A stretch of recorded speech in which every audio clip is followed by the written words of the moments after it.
Since mababa naman po yung blood sugar reading ko, no, it's at 114.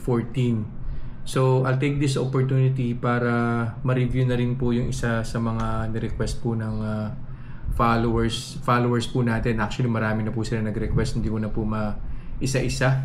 Request via messenger at saka request via comment section, no.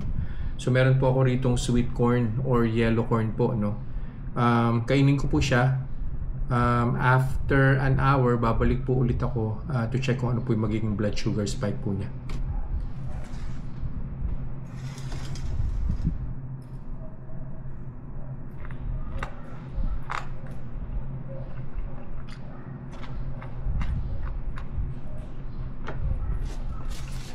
Naka-isang oras na po, kuha na po tayo ng blood sugar and see kung ano po yung naging spike ni sweet corn.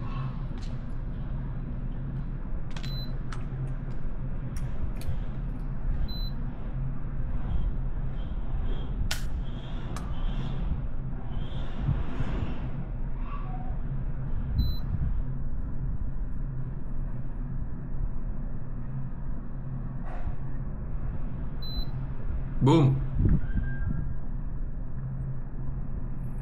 156. So balik po ulit ako after an hour and we'll see kung ano po yung magiging final blood sugar reading po natin. See ya.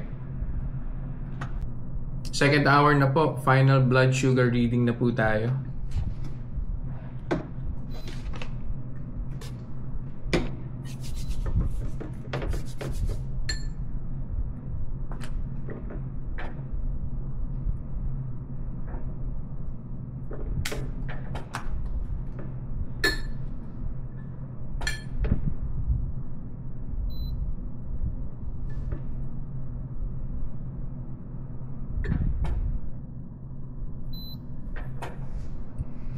$120?